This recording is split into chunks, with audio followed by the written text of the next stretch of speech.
Alright, so I have the stuffing kind of all around the meat. I have the 2 cans of soup all mixed together.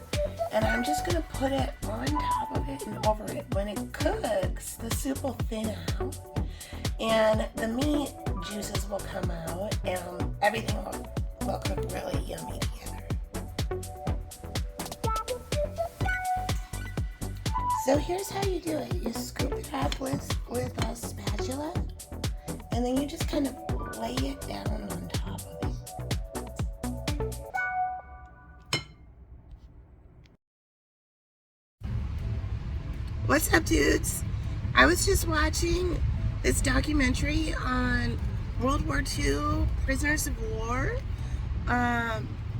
Here in Minnesota, during World War II, Minnesota had some prisoners of war.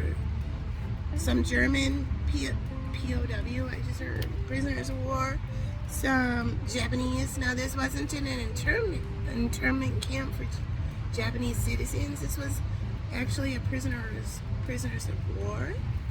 And it's a really interesting documentary on how they helped in with agriculture, with harvest, all this kind of stuff when this town called Olivia, the name Olivia might mean something, all of their employees were off fighting the war.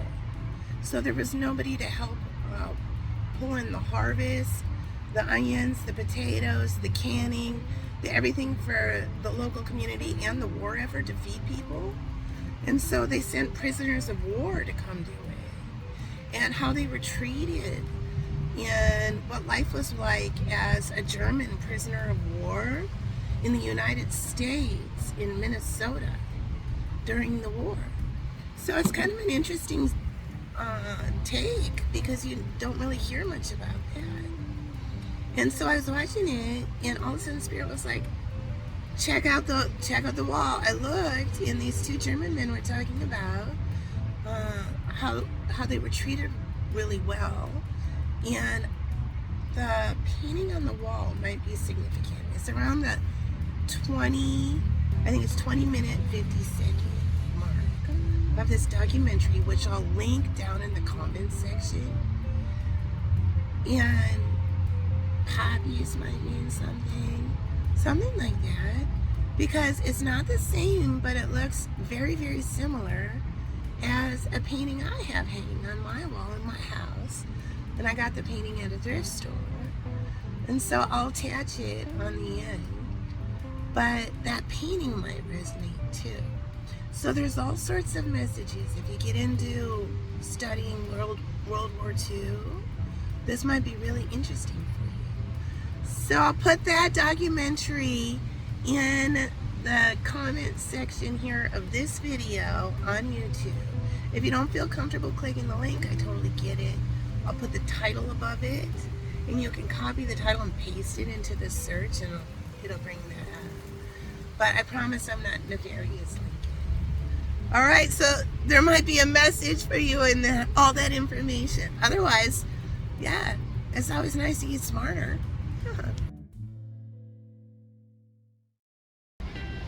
Look at how fucking rad my deck garden looks right now.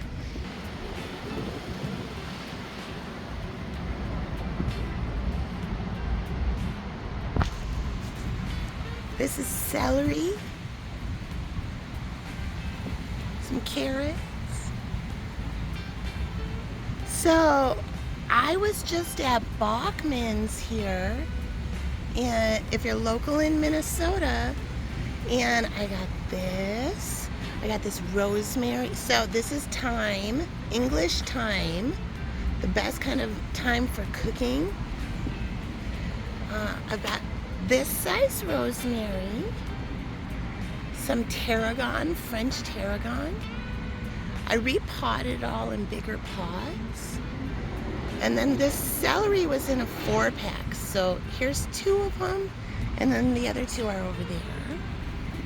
And Bachman's is having a deal right now where it's 25% off. I don't have any affiliation with Bachman's, but they're really good quality plants. And each of these came to about $4, just under $4 a piece. And that's like $2. This, $4. I repotted it. They're in a littler pots, but really good deals at Bachman's right now. I also have another, if you're not local, I have another reading where I highlight this. It's a well-known local nursery that's been around for over 100 years, I believe. And it's called Bachman's. And there's a fun little artistic movie view of Bachman's in that one. So I'll link that one in the comment section as well. Oh my God, you guys, this looks so good. Checking on it. It's done. Oh my God. Look at that. Yummy gravy. Mix that up with there. Oh yeah. Can't wait.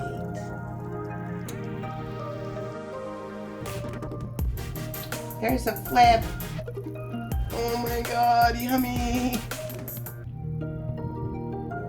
Dinner's done. All right, dude, Princess of Pork. Done it again. You guys, this is so amazing. All this is toasted, and then you mix it in here, and it's like kind of a bit of a crunch, but still with some softness to it. The pork chops are all done underneath. Yummy!